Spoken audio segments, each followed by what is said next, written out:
अब हम देखने वाले हैं टॉरस यानी कि वृषभ राशि वालों के लिए कर्मा reading.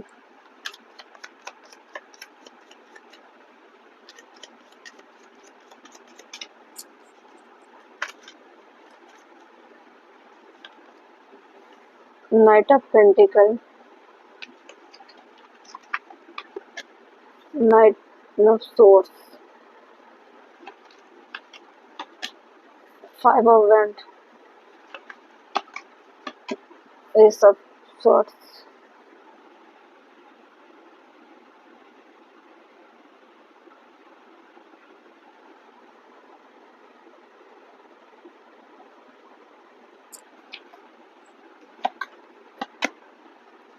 World, two of cup,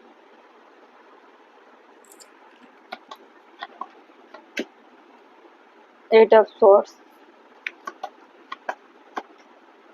king of cup,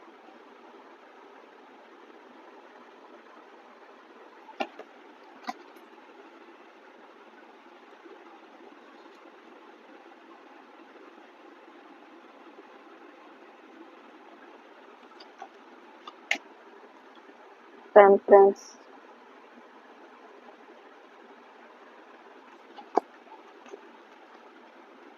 the empress की एनर्जी। बॉटम में टू ऑफ सॉर्ड्स,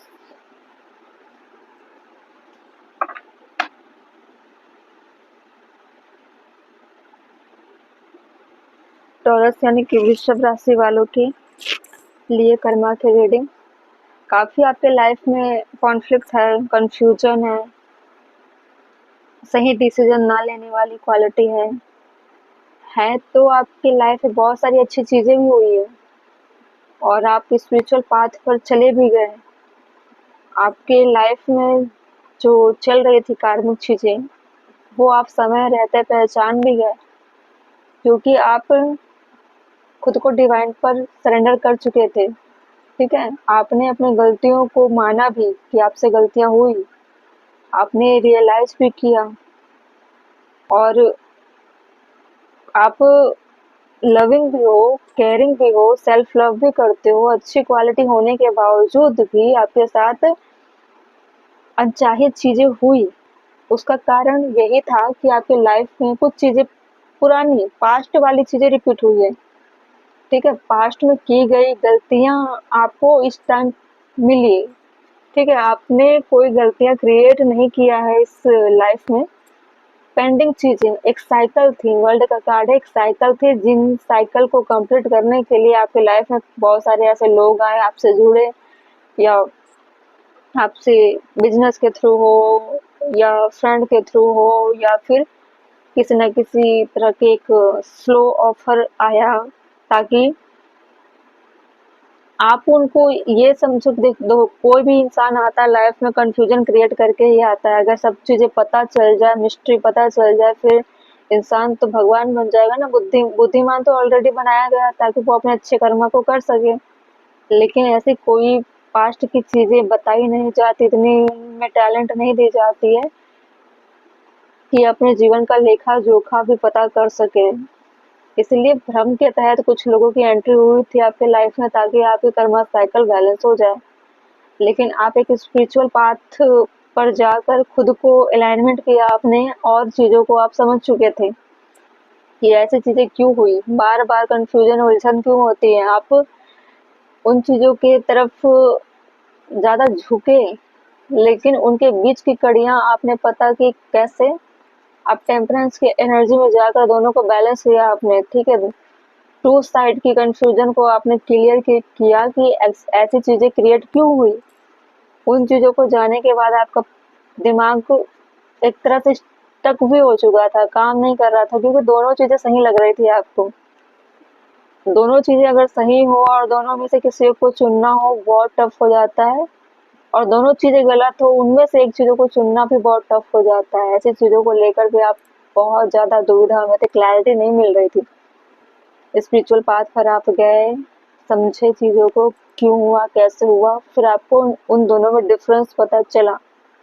ठीक है। आपकी पर्सनालिटी में कहीं भी कोई प्रॉब्लम नज़र नहीं आती। आप हमेशा 2 चीज़ों की वजह से उलझन में थे और परेशान हुए।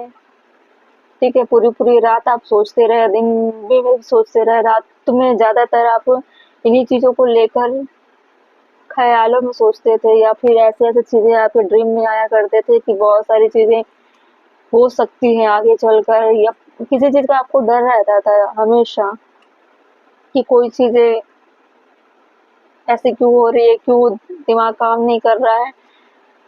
अनचाहा डर रहता था आपको, क्या हो जाएगा, क्या नहीं होगा। इसके बावजूद भी आप हमेशा खुद को डिवाइन पर सरेंडर किया करते थे कि मुझे इस तरह की चीज़ों से प्रोटेक्ट करें। ठीक है, खुद को आपने डिवाइन को सरेंडर किया।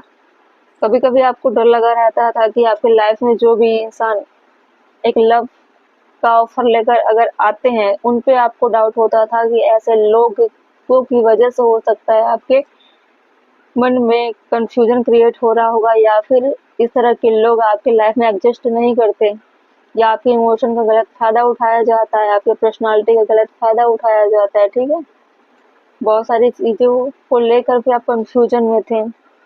बाद में आपको पता चला जो भी चीज़ें हो रही है कार्मिक चीज़ें हैं, कार्मिक हिस्सेदार हैं और कुछ समय तक रहेंगे, उसके बाद चले जाएंगे। ठीक है, क्लैरिटी आपको कैसे मिली? जब आप टेम्परेंस की एनर्जी में आकर खुद को बैलेंस करते हो, खुद को एक इमोशनल हिस्से से निकाल कर अपने आप पर आप एम्परेंस की एनर्जी में आते हो। मेल फीमेल दोनों के लिए हो सकता है। ठीक है, हो सकता है आपकी लाइफ में काफ़ी इमोशनल चीज़ों को लेकर ब्रेकडाउन हुआ हो, कुछ लोग आए हो, आपके हार्ट चक्रा को इम्बैलेंस भी किए हो, आपके माइंड पे इसका असर हुआ हो बहुत ज़्यादा। ठीक है, जिसकी वजह से भी आप उन चीज़ों में फंस गए जहाँ से आपको निकलना बहुत मुश्किल लगता था, लेकिन आप धीरे-धीरे इन चीज़ों से निकलते गए और आपने समझा कि ऐसी चीज़ें क्यों हुई और इनकी वजह से ही आप कहीं न कहीं स्पिरिचुअल चीज़ों से कनेक्ट हो गए। ठीक है? देखते हैं क्या है। स्केयर्ड स्पेस, जो चीज़ें आपकी लाइफ में डरावनी सी थी, वो अब उसको स्पेस मिल गया ना, अब आप उन चीज़ों से निकल कर अब फ्री हो। ठीक है? आपने अपने उस डरावनी चीज़ों से जो सीखा है, अब उसकी वजह से आपका इंट्यूशन काफ़ी हाई हो चुका है। Breakthrough insight, intuition bring breakthrough insight, act on them. अब जो करोगे आप अपनी लाइफ में, उससे आपको अच्छा रिजल्ट्स मिलेगा। मतलब कि आप अपने पास्ट के कर्मा से अभी प्रेजेंट में आप सीख कर, लेसन सीख कर आप हाई वाइब्रेशन में हो इस वक्त। ठीक है, मतलब आपके लिए कर्मा का जो कार्ड है, कर्मा कर्मा की जो रीडिंग है, बहुत अच्छा रिजल्ट्स लेकर आया है। स्लो ही सही, लेकिन एक लेसन्स की तरह लेकर आया, जिसमें आपने अपने आप को बहुत बखूबी तरीके से खुद को जांचा है, परखा है और स्पिरिचुअल पाथ पर जाकर अपने आप को अलाइनमेंट किया है। ठीक है, चलो।